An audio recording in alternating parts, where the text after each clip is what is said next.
આ કથામાં પ્રમુખ સ્વામી મહારાજ સમજાવે છે કે દરેક સત્સંગીએ ગુણાતીત થવા માટે ઇન્દ્રિયો અને અંતઃકરણને વશમાં રાખવો.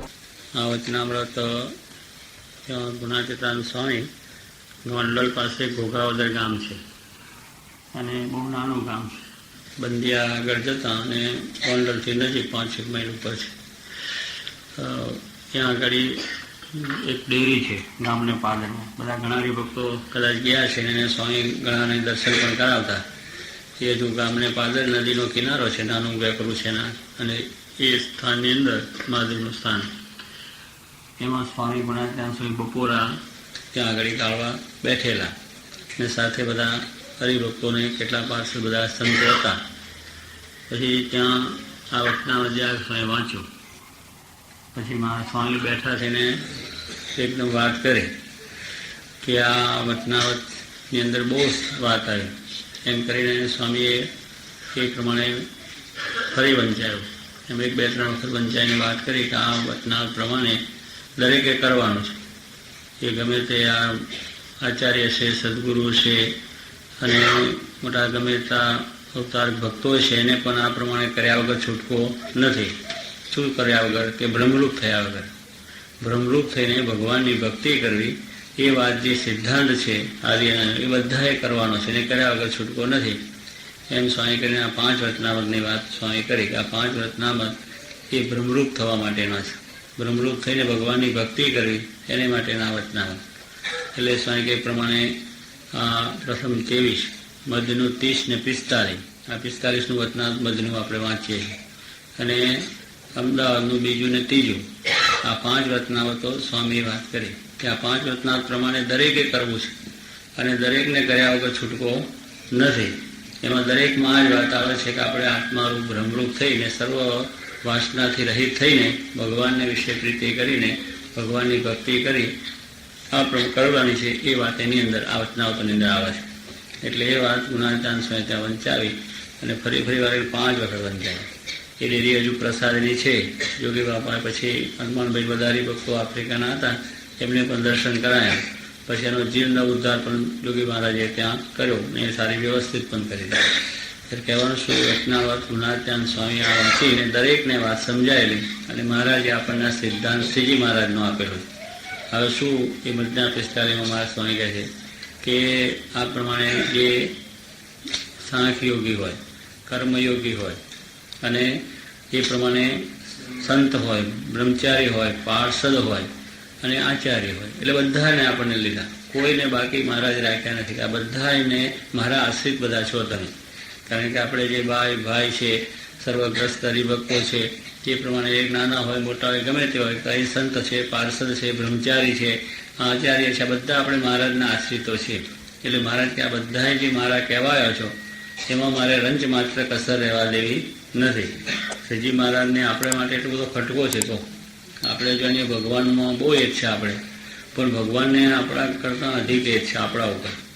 એટલું બધું એ તેમને છે કે મારા કહેવાયા છે એને પોતાના માની લીધા. આપણે ભગવાનને હજુ માનતા વાર છે. ભગવાન તો અહીંયા આવ્યા ને તમે બેઠા પોતાના માની લે. એને એટલું બધું એ છે આપણા. કહેવાનું શું કે આવી એ મહારાજની આપણા ઉપર દયા છે, કૃપા છે. એમને શું કહ્યું, મહારાજ તમે કહેવાયો છો તો રંચ માત્ર કસર રહેવા દે નથી. જેમ આપણો બાળક થાય છે તો એ બાળકને પછી કંઈ ચિંતા રહેતી નથી. એ બાળકને મોટો કરવો, ભણાવવો, ગણાવવો, સારી રીતે એનો હોશિયાર તૈયાર બધો કરવો, એ ખટકો એના બાપને રહે છે. એમ આપણે પણ એ ભગવાનના બાળક થયા છે, એના આશ્રિત થયા છે, એને શરણે થયા છે.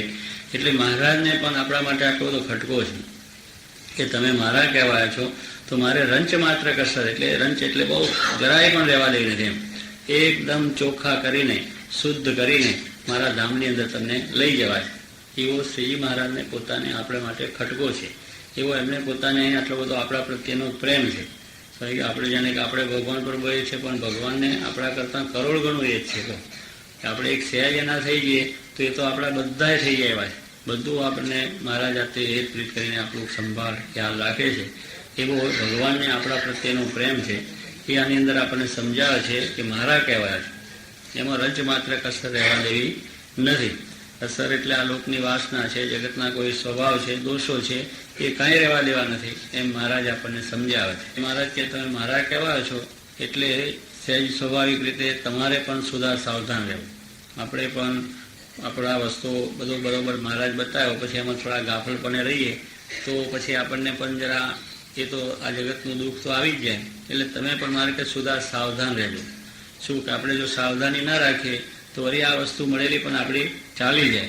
અગર તો આપણે ખ્યાલ ના રાખીએ તો આ જેમ એક્સિડન્ટ થઈ જાય ને. હવે શું આ મહારાજ કે આપણામાં આ બધા ભૂત બેઠા છે, 51 ભૂત છે. આ ભૂત બધા ગણાવે છે, બધા ભૂત છે આપણી અંદર. હવે શું કે એક ભૂત બેઠું હોય તો ધુણાવી નાખે છે આપણને. શું ધુણાવે ખરેખર એક જ ભૂત જો આવે છે તો આમ તેમ બધું ધુનાઈને એટલા બધા હેરાન એને મુશ્કેલી કરી નાખે અને એકનું કાર્ય કરે છે. ત્યાં સુધી એક ભૂત જો આટલું હેરાન કરતું હોય તો આ તો 51 બધા બેઠા છે આપણી અંદર. આ બધા મહારાજને કાઢવા છે અને એ આ સમાગમથી નીકળે, એ આ સત્સંગથી નીકળે, બીજે ક્યાંય નહીં નીકળે, બજારમાં નહીં નીકળે. બજારમાં બીજામાં વધારે પહેહાડ છે અને અશ્યને દ્રઢ કરાવશે કે આ જ કરવાનું છે, આ જ બરોબર છે.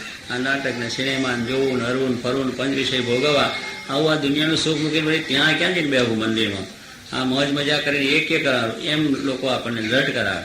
આ તો ભગવાનને સંત એક દયાળુ છે કે આપણી આ વસ્તુ આપણામાંથી કાઢીને આપણને શુદ્ધ ખરેખર આ બનાવવા છે. આપણા અંદરનો જે આ રોગ છે આખો, એ રોગ એમને કાઢો. જન્મ મરણનો રોગ છે એ રોગ આપણને કાઢવા માટે એ એમનું કાર્ય છે અને એટલા માટે દાખલો પોતે કરે છે. બાકી બીજા બધા દુનિયાના માણસ તો તમને વધારે દ્રઢ કરાવશે કે ના આ જ કરવાનું છે ને આમ જ બરોબર છે, બીજું કંઈ કરવાનું નથી. ત્યારે મહારાજ શું કહે છે કે આ પ્રમાણે આપણી અંદર રહેલા આ બધા જે ભૂત છે એ બધાએ આપણે કાઢીને શુદ્ધ ચૈતન્ય બ્રહ્મ કરવા છે. એ મહારાજ આપણને વાત સમજાવે. શું કહે છે કે તો 3 ગુણ, પહેલા 3 ગુણ કયા? સત્વ, રજ અને તમ. આ 3 ગુણ છે આપણી અંદર. એ રજો ગુણ વર્તે છે, તમો ગુણ વર્તે છે અને સત્વ ગુણ વર્તે છે. દાડામાં બધું પરિવાર થાય. આપણે આખા દાડાની અંદર કેટલી વખત આપણે આ પ્રમાણે રજો ગુણ આવી જાય એટલે જગતનું સુખ ભોગવાની ઈચ્છા, માલવાનું, બીજું ત્રીજા વિચારો એવા આવી જાય કે આ કરી લઈએ. ફરી કેટલી વખત એ પ્રમાણે તમો ગુણ આવે તો કોઈકની જોડે ઝઘડો થઈ જાય, તકરાર થઈ જાય, મારામાર થઈ જાય. એ તમો ગુણનું કાર્ય આવી ગયું. અને કેટલી વખત શાંત પણ થાય કે આ શાંતિથી પોતે આ પ્રમાણે ભજન કીર્તન કરવું, એમ સત્વગુણ પણ આવી જાય છે એટલે શાંતિ પણ તેગડી હોય છે. એટલે આ 3 ગુણની પ્રવૃત્તિ હંમેશા આપણી અંદર રહે છે, કાયમ આપણી અંદર વર્ત્યા કરે છે. અત્યારે સત્વગુણ આપણે એ ભગવાનના દર્શન, સમાગમ, કથા, વાર્તા કરવું. બહાર જઈશું એટલા જગતના વિષયોનો વિચાર આપણને આવી જાય, એ રજોગુણના વાત આવી ગયું. ફરી કોઈ વખત કોઈની જાડે વાત બોલાબોલી થઈ જાય, ઘરમાં થાય, બહાર થઈ જાય, ત્યારે તમોગુણનું કાર્ય આવી ગયું. એમ એ કાર્યો, એ 3 ગુણો છે એ આપણે વિશે વર્ત્યા કરે. એ 3 ગુણ જ્યાં સુધી હોય ત્યાં સુધી આ ભગવાનને ભજવાનું આપણને સુખ બરોબર આવતું. મારે કે 3 ગુણથી પણ પર તમને કરાશે, ગુણાતીત. એ 3 ગુણોથી પર એ ગુણાતીત થયા. ત્યારે એ બ્રહ્મરૂપ છે, એ અક્ષરરૂપ તમને બનાવી અને આ પ્રમાણે મારું સુખ તમને આપવું છે. એટલે 3 ગુણ આપણી અંદર વર્તે છે. બીજું શું છે? 10 ઇન્દ્રિયો. આ 10 ઇન્દ્રિયો આપણે, 5 જ્ઞાન ઇન્દ્રિયો છે અને 5 કર્મ ઇન્દ્રિયો છે કે જેને કરીને આપણને જ્ઞાન થાય. એનું નામ જ્ઞાન ઇન્દ્રિય. કે આંખે કરીને જોવાય એટલે એનું જ્ઞાન થયું કે આ શું પશુ છે, પંખી છે, માણસ છે, કેવો છે, લાલ, ધોળો, પીળો, આપણને જે સમજાય એનાથી જ્ઞાન થયું, માટે જ્ઞાન ઇન્દ્રિય. એટલે એક ઇન્દ્રિય. બીજું કાને કરીને સાંભળાય છે તો એ કોનો શબ્દ છે એ આપણને ખ્યાલ આવે. કોણ માણસ બોલે છે, પંખીનો અવાજ છે, પશુનો અવાજ છે, કેનો અવાજ છે એ આપણને ખ્યાલ આવે છે.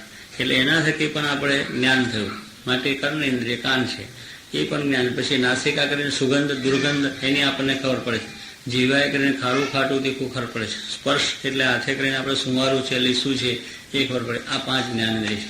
અને 5 કર્મ ઇન્દ્રિયો છે કે જેને કરીને આપણે કર્મ જ, એને કરીને ક્રિયાઓ થાય, બીજું જ્ઞાન ન થાય. હાથે કરીને આપણે ક્રિયા થઈ જાય, પગે કરીને ચાલવાની ક્રિયા થઈ જાય, એમ શિષ્ણ છે એને કરીને આપણે એ ક્રિયાઓ જે થાય છે ઉદાહતે થઈ જાય છે.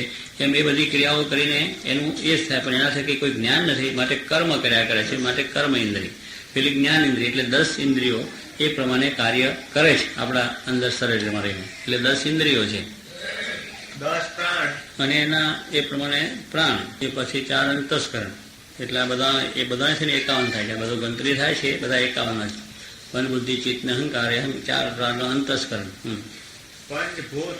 પંચભૂત છે જે આપણે આ 5 ભૂતનું શરીર જે આપણું બન્યું છે ને, પૃથ્વી, જળ, તેજ, વાયુ, આકાશ, એનાથી આપણું આ શરીર બનેલું છે. પંચભૂતનું દેહ આપણે કહીએ છીએ કે આ દેહ પંચભૂતનું છે. એટલે 5 ભૂતોથી ભેગા થયા એટલે એનું શરીર આખું બન્યું. એટલે પૃથ્વીનો ભાગ છે, તેજનો, વાયુનો, આકાશનો બધો ભાગની અંદર છે. પંચ વિષય. પંચ વિષય છે. 5 વિષય ક્યાં? શબ્દ, સ્પર્શ, રૂપ, રસ ને ગંધ. આ 5 વિષયો છે. એ 5 વિષયો પણ આપણે અખંડ ભોગવ્યા કરાય છે. કે એ પ્રમાણે શબ્દ, સ્પર્શ, રૂપ, રસ ને ગંધ આ બધી 5 જે રીતના છે એ રીતના વિષયો પણ ભોગવાય છે. અને 14 ઇન્દ્રિયોના દેવતા અને 14 ઇન્દ્રિયો કહીને 5 જ્ઞાનેન્દ્રિય, 5 કર્મેન્દ્રિય, 4 અંતસ્કરણ, એ 14 ઇન્દ્રિયો થઈ એના પાછા બધાના દેવતાઓ છે. એમાંથી કોઈનો સંગ મારે કે રહેવા દેવો નથી. આ બધા 51 જે વસ્તુ થઈ છે એમાંથી કોઈનો સંગ રહેવા દેવો નથી.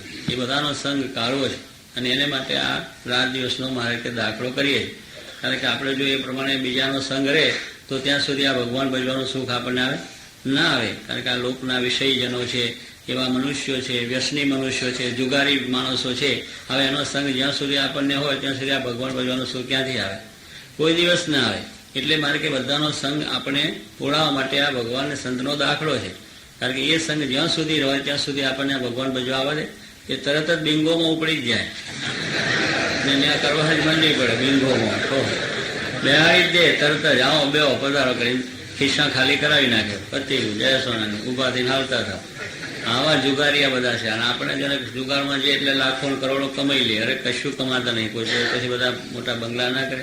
એ તો બધું હાર જીત ચાલ્યા જ કરે. આવે એક દાડો પછી લાલચ લાગે કે આ અમારું આવ્યું ખરું, તો પછી તળિયા ઝાટે કરીને જાય બધું. હા, જુગારી એવા હોય આપણને ફોસલાઈને એવા રમતમાં પાડી દે અને પછી પહેલા થોડુંક આપણે લાલચ આપે, બતાવે કામ છે, આવી જાય આપણું. પણ પછી એવો રસ લગાડી દે કે આપણું જે હોય ઘર ઓસર્યું હતું ઘર પછી જાય, જે હોય એ ચંદન થઈ જાય. કહો આપણી મૂડી હોય બધી ચાલી જાય. એટલે એમાં કાંઈ કોઈને માલ કોઈ સુખીઓ થયો થવાનો પણ નથી. પણ અહીંયા આપણને કોઈ આ ભગવાન ભજવા દે કે ચાલો ભગવાનની વાત ત્યાં કરી થાય ન થાય. વિષય માણસો બેઠા હોય તો એના સંગે કરીને એ જગતની વિષય ભોગની જ વાતો ચાલે, ત્યાં બીજી કોઈ વાતો થાય નહીં. એટલે સ્વાય કે બધો સંગ જ્યાં સુધી ત્યાં લગીને આપણે ભગવાન ભજવાનું એનો સુખનો આનંદ શું છે એ આપણને કોઈ સુખ આવતું નથી. એ સંગ મૂકી દઈએ તો આપણને સુખ આવે. તો આપણે અહીંયા આવીને બેસાય, આ કથા વાર્તા થાય, ભગવાનના દર્શન થાય, આવી સુંદર વાતો આપણને મળે. પણ એ હોય ત્યાં સુધી આવે નહીં. એમ આ પેલા તો દૂર હવે મૂક્યો મારે કે બહારલો કુસંગ મૂક્યો. આપણે સત્સંગ આપણને થયો એટલે બિંગો મૂક્યો છે, બાર મૂક્યા છે, બધું મૂક્યું છે. અને ના મૂક્યું એને મૂકી જ દેવું, ભગવાન શું ક્યાં કરે.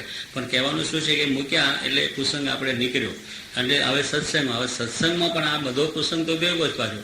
ઇન્દ્રિયો, અંતસ્કરણ, દેવતાઓ છે બધા બેઠા જ પાછા. એ પાછા લયા કરે છે આપણને. એને પેલું સુખની ઈચ્છાઓ કર્યા કરે, બેઠા બેઠા એના વિચાર કર્યા કરે. એ પાછા ભેગા છે ને એટલે એ પાછા ઉથલ પાછળ કર્યા કરે.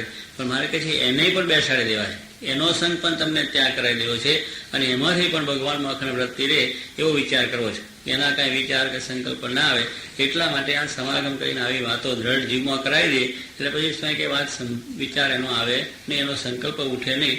એવા બધાને શુદ્ધ બ્રહ્મમય કરી દેવા છે અને સુખિયા કરવા છે. જેમ મહારાજે કહ્યું ને કે ભગવાન નથી બસતા બધા ગાંડા. ત્યારે એ કહેવાનું શું કે એ બધા એ દ્રષ્ટિ છે. ભલે ડાયા છે, હોશિયાર છે, બધું છે, પણ આ માર્ગે ચાલી શકતા નથી, માટે સમજુ નથી. સમજુ કોણ છે? એ આ ભગવાનને માર્ગે ચાલે. જેમ શ્રીજી મહારાજ કહ્યું કે દિવાનજી છે મૂર્ખ અને નાથ ભક્ત બુદ્ધિવાળા. નાથ ભક્ત વડોદરાની અંદરના એક ભક્ત હતા અને બહુ સામાન્ય. એટલે પોતે પોતાનો નિર્વાહ છે મહેનત કરીને એટલે શાક માર્કેટની અંદર પોતાની દુકાન હોય એની અંદર શાક વેચીને આ ફૂટપાથ પર બેસીને શાક વેચે અને વેચીને પોતાનો નિર્વાહ કરતા હતા. બુદ્ધિ કાંઈ નહીં, વેપાર ધંધો કરીને સારું કમાવું, સારું કાર્ય કર, એની અંદર બધા આગળ આવું એવું કંઈ બુદ્ધિ નહોતી. બુદ્ધિ એવી સામાન્ય મોડ વ્યવહાર ચાલે એવી. અને એવી રીતે કરીને પણ જે કંઈ પૈસા બચે મહારાજને જઈને આપીએ, મહારાજને જમાડે અને પછી મહારાજની જેમ ઈચ્છા બધી પ્રસન્નતા હોય એ રીતનું બધું કર્યા કરતા. એટલે શ્રીજી મહારાજને એને ઓળખ્યા કે આ ભગવાન છે, સાક્ષાત છે, એમના થકી આપણું કલ્યાણ છે, મોક્ષ છે. એમ કરીને ભગવાન જેમ રાજી થાય એમ હંમેશા કર્યું ત્યારે એને બુદ્ધિવાળો થઈ ગયા કે ભગવાનને સંતને જે ઓળખીને પોતાના આત્માનું કલ્યાણ કરે છે એ બુદ્ધિવાળો છે. એ પછી ભલે આ દુનિયામાં સારો હોય, અગર તેની બુદ્ધિ જગતની ના હોય તો પણ એ સારો સમજુ છે. પણ જો એ માર્ગે નથી ચાલ્યા તો શું કે ગમે એટલો બુદ્ધિવાળો હોય તો પણ એ અણસમજુ છે. ત્યારે એ બુદ્ધિવાળો કહ્યું. દિવાનજી મૂર્ખ સાથે કહ્યું. દિવાનજી આમ તો જગતની દ્રષ્ટિએ બુદ્ધિવાળા હતા. 3 રાજનું રાજ ચલાવે. સિંધિયા, હોલકર ને ગાયકવાડ 3 સ્ટેટનો દિવાનગીરી પોતે કરે અને 3 સ્ટેટની અંદર સુંદર વ્યવસ્થા, ક્યાંય ખામી, કોઈ જાતનું કોઈ મુશ્કેલી ના આવે એવી એટલી બુદ્ધિ વિચક્ષણ હતો. એ બેઠો કરે. આપણે સ્વામી મહારાજને કહું કે અંગ્રેજ બુદ્ધિવાળા અહીંયા લંડનમાં બેઠા કે દુનિયા પર રાજ કર્યું. કેટલી બુદ્ધિ કહો. કંઈ બેઠા જ આટલા હરખા બધા છે પણ છતાં આખી દુનિયા ઉપર એને રાજ કર્યું કે ના કર્યું. ત્યારે બુદ્ધિ કેટલી બધી, કેટલી સુંદર વ્યવસ્થા. અને અત્યારે પ્રમાણે બધી આખી દુનિયા ઉપર બધી વ્યવસ્થાઓ ચાલે છે. એટલી બુદ્ધિશાળી પ્રજા છે. પણ સ્વામી કે એ જગતની બુદ્ધિ છે, એમાં આત્મકલ્યાણની કોઈ વાત આવી નહીં. ત્યારે એમ સ્વામી કે બુદ્ધિ છે, બેઠા બેઠા અહીંયા આખા ભારતનું રાજ ચલાવે. અને અત્યારે આપણે કેટલાય ભેગા થઈએ છીએ તોય બરોબર વ્યવસ્થિત નથી થયું. એને બેઠા બેઠા ચલાવ્યું. એક પોતાનો અમેલિયો મોકલે ગવર્નર જનરલ સાહેબ, ત્યાં બેઠો બેઠો બધું હલાવે. આખા ભારતની અંદર બધી વ્યવસ્થા કરે, એવી વ્યવસ્થા મૂકી દીધી. અત્યારે કેટલાય ગવર્નર જનરલ છે પણ છતાંય કોઈ જાતની આપણને મુશ્કેલી કેટલી અનેક પ્રકારની અવસ્થા. શું એવા બુદ્ધિવાળા મનુષ્યો આ જગતની અંદર પણ છે, અને એવી બુદ્ધિથી પોતાનું કાર્ય પણ કરી શકે. પણ આત્મકલ્યાણની વાત એના હાથમાં નથી આવતી. એટલે સ્વામી કે આ દિવાનજી આટલો બધો હોશિયાર અને સારો હતો, પણ છતાં જે ભગવાન શ્રીજી મહારાજ સાક્ષાત પુરુષોત્તમ નારાયણ છે એમ સમજીને એને વિશે એને ભગવાન પ્રમાણે બુદ્ધિ રાખીને ભક્તિ ન કરી, રાજી ન કરી લીધા. એને પકડવાની વાત કે મહારાજને પકડીને જેલમાં નાખી દેવા, એટલે એવો વિચાર. ગાયકવાડ સરકાર જેનું જે દિવાનગીરી પોતે કરે છે, ગાયકવાડ સરકારને મહારાજને વિશે ભાવ. હવે રાજા છે એવા મુમુક્ષુ હતા, તો મહારાજને પોતાના રાજમાં તેડાયા. ધામધૂમથી ત્યાં છાણીથી 7 હાથી મોકલીને, સ્વારી મોકલીને ધામધૂમથી શહેરમાં પધરાયા. બધું કર્યું, પણ આ દિવાનને એની આમ માણસને ભગવાનને વિશે ભાવ નહીં કે આ સ્વામિનારાયણ તો ધતિંગ કરે છે, આવી રીતે ભગવાન થાય છે, લોકોને છેતરે છે, આમ કરે છે, તેમ કરે છે, એવો ભાવ એને કે આ સ્વામિનારાયણ છે એ લોકોને છેતરે છે, ધતિંગ્યા છે, બ્રાહ્મણ નથી તો બ્રાહ્મણ પોતાને કેવડાવે છે ને આવા બધા યજ્ઞ આગાદી કરે છે, આ ખોટું કરે છે, ખરાબ કરે છે, ધતિંગ છે, પોતાને ભગવાન થઈને મનાવે છે, પૂજાવે છે. આવી રીતે કરીને એને મનમાંથી શું કે એને સ્વામિનારાયણને પકડીને જેલમાં નાખી દેવા કે આવું ધતિંગ ન ચલાવ. એટલે આવો દ્વેષ, આવો ભગવાન શ્રી મહારાજ છે એને વિશે પણ આવો દ્વેષ ભાવ એને થઈ ગયો કે એને ક્યાં લેવા હતા દેવા હતા, કે એના ઘરનું કોઈ વાત નહીં. પણ મનુષ્યોને જે દ્વેષ છે તે બુદ્ધિ આમ તો હતી, પણ આ ભગવાનને જાણવામાં બુદ્ધિ કામ ના આવી. ત્યાં એને મનુષ્ય ભાવ આવીને ભગવાનને પણ પકડીને જેલમાં નાખવા એવો પ્રયત્ન, એવો પ્રયત્ન એને સર્વ પ્રકાર રચ્યો. પણ હવે ગાયકવાડના મહેમાન થયેલા એટલે ત્યાં તો પકડાય નહીં. જે કંઈ કરવું હોય એ મહેમાન મળ્યા પછી થાય. ત્યારે શું એ પ્રમાણે શ્રીજી મહારાજ આવ્યા. વડોદરામાં બહુ સારી મોટી જબરદસ્ત નીકળી. હજારો લાખો માણસો મહારાજના દર્શન પણ ગયા. ગાયકવાડ 3 દિવસ સુધી રાખ્યા. મોટી સભાઓ થઈ. સભામાં મહારાજ ખૂબ સારું પ્રવચન કર્યું, બધું જ કર્યું. પણ પેલા દિવાનને દ્વેષ બુદ્ધિ કે કઈ રીતે મહારાજને પકડવા, કઈ રીતે જેલમાં નાખવા, તે બેઠો બેઠો ઘાટ એ જ કર્યા કરેલો.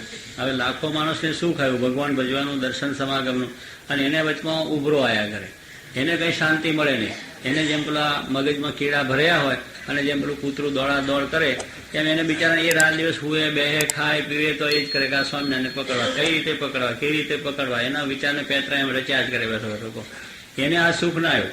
તરજો એવું છે બધાને સ્વામી કે આ સૂર્ય ઉદય થયો બધાને સુખ આવે, આવે કે નહીં? તો તરત જ આજે બહુ સારો દિવસ એમ આપણે થઈ જ જાય, એ બધાને સુખ આવી જાય. પણ સ્વામી કે જે ઘોળ હોય એને આવે? ઘોળ છે એને એનું સુખ જ ના, કારણ આંખો જ નથી. ઘોળ છે એને આંખો જ નથી, એટલે સૂર્યનું સુખ આવે જ નહીં. ચામાચીડિયા એને ના આવે, એમાં આંધળી ચાકરણ છે એને પણ સુખ ના આવે. સૂર્ય તો ખરો પ્રકાશ થયો, પણ આ બધા જીવ એવા છે કે એને આંખો જ નથી. એટલે એને સૂર્ય કોઈ પૂછે કે છે જ નહીં, કે સૂર્ય વાત શું કરે? સૂર્ય જેવી વસ્તુ જ નથી, કારણ કે એને કોઈ દિવસ એના વંશ પરંપરા 100 પેઢીથી બિચારાએ જોયું નથી. એ દિવાનજી આવો બુદ્ધિવાળો હતો. રાજ ચલાવવાની અંદર હોશિયારી બધી હતી, પણ ભગવાન સ્વામિનારાયણ વિશેનો મનુષ્ય ભાવ અને એને પકડીને જેલમાં નાખીને આ રીતનું કરવું એવા પ્રયત્ન એને પોતે ચાલુ રાખ્યા. તો એ ભગવાનનું સુખ ના આવ્યું, આખા વડોદરાની અંદર બધાને આવ્યું, રાજાને પણ આવ્યું, એના બીજા માણસોને આવ્યું, બીજા માણસો ભક્તો બીજા હતા, અને જનતા જે આખી હતી બધાને આવ્યું. પણ એને એકલા વિચાર ના આવ્યો કે શ્રીજી મહારાજને પકડવાને માટે 3 દિવસ સુધી વિચારે એમને ચાલે ગોઠવે. પછી કહ્યું કે આવો ભગવાન શ્રી મહારાજ પાછા જાય ત્યારે છાની ઉપરથી હાથી ઉપરથી ઉતરે ત્યારે ત્યાં પકડી લેવા, અને ત્યાંથી પછી વાંધો નહીં, કારણ કે રાજાના મહેમાન મટી ગયા એટલે પછી તો જે કરવું એ થઈ શકે. એવું ગોઠવ્યું. મહારાજને વાસ્તે ગાસ્તે જેવા વાસ્તે પોતે પધરાયા હતા એ જ પ્રેમથી, એ જ ભાવથી રાજાએ પાછા વાસ્તે ગાસ્તે ધામધૂમથી વિદાયગીરી આપી. તે છાણી ગામ 2-3 માઇલ વડોદરાથી દૂર છે, અને ત્યાંથી મહારાજનું સ્વાગત કરેલું, ત્યાં પાછા પોતે પધરાયા. એ પ્રમાણે ધામધૂમથી મહારાજ ત્યાં ગયા. પણ ભગવાન તો અંતર્યામી છે, એ તો બધાનું જાણે છે. એને તો દરેકના અંતરમાં શું ચાલે છે બધી ખબર છે. આપણે જાણે જાણતા નથી. તન કે જાણે, મન કે જાણે, જાણે ચિત્ત કી ચોરી, ઇશ્કે આગે ક્યાં છુપા જિસકે હાથને દોરી. ભગવાનના હાથમાં બધી દોરી છે, એ આપણું બધું જાણે છે. છતાં કહેવા જેટલું કે ન કહેવા જેટલું ન કે, પણ બધું સમજે તો છે જ. એમ શ્રીજી મહારાજને તો આખા બ્રહ્માંડોના જીવોને જેમ અથડીમ ટીપું જેમ જુએ, એમ શ્રીજી મહારાજ તો અનંત જીવોનું અંતસ્કરણને એનો ભાવ પ્રેમ શું છે જાણે છે. એટલે એના ભાવને મહારાજ જાણતા હતા કે આ દિવાનજી બહુ દુષ્ટ છે, એનો દુષ્ટ ભાવ છે, અને આ પ્રમાણે આપણને પકડવાની વાત બધી કરે છે. એ મહારાજ તો જાણતા હતા, પણ છતાં ભગવાનનો એવો પ્રભાવ, એવી શક્તિ, સામર્થ્ય, એટલે 3 દિવસ સુધી તો કંઈ કરી શક્યો નહીં, કંઈ બોલી પણ ન શક્યો નહીં. પણ આ પાછા વળતો આ એનો ભાવ, દુષ્ટ ભાવ હતો, એ મહારાજને ખ્યાલ હતો, બીજા કોઈને એનો ખ્યાલ નહીં. એટલે મહારાજે પણ એવી કળા કરી જબરદસ્ત કે ત્યાં હાથી બેસાડે, ઝુકાવે, અને બેસે એટલે ઉતરીને પછી ઘોડા પર બેસવાનું ખરું ને. પણ મહારાજે ભગુજીને આજ્ઞા કરી કે હાથી બેસે એની પડખે જ તમે ઘોડી લાવજો. એટલે એ પ્રમાણે મહારાજ ત્યાં આગળ ઘોડી મગાવી રાખી, અને સીધા હાથી જેમ બેઠો એટલે બેઠા એવા સીધા જ મહારાજ ઘોડા પર બેસી ગયા પોતાની, અને બેસીને એકદમ એવી ઘોડી માર કરી દીધી તે ફૂટપાટ ચાલી ગઈ. ગરુડ વેગી જેને કહે છે ને, ગરુડ પણ જેને પહોંચી ન શકે એટલા વેગથી મહારાજની ઘોડી ચાલતી હતી. અને મહારાજ પણ એવા અશ્વાર જબરજસ્ત હતા કે એની સાથે ઘોડાનું કોઈ પહોંચે નહીં. ખરેખર અશ્વારો દરબાર હતા તો પણ મહારાજને કોઈ પહોંચી ન શકે એવી મહારાજ પોતાની ઘોડી દોડાવતા હતા. એટલે મહારાજ બરોબર દોડાવી, પાછા દરબારો પણ પાછા ઘોડા. પછી આરબ પેલા ગોઠવેલા હતા, કોને? દીવાને. કે આરબોને આજ્ઞા કરેલી, એના આરબ એના સિપાહીઓને મોટા હતા જમાદારને, એ લોકોને કહ્યું કે ઉતરે એટલે તરત તમે પકડી લેજો, હાથી ઉપરથી ઉતરે એટલે તરત જ તમારે પકડી લેવાના. એવું બધું સાથે માણસો ત્યાં આગળ ઘોડા બધા લઈને આરબી આવેલા. પણ મહારાજ તો સીધા જ ઘોડી પર બેસીને ના ચાલ્યા ગયા. એટલે ક્યાંથી પછી ઘોડા ખૂબ દોડાયા, ખૂબ એને પોતાના ઘોડા દોડાયા. પછી પાછા બૂમો પાડવાને કે ભાઈ ઉભા રહ્યો, હજુ તમને કંઈ શિરપાવ આપવાનો છે, હજુ કંઈ ભેટ સામગ્રી કરવાની છે સયાજીરાવને, માટે ઉભા રહ્યો.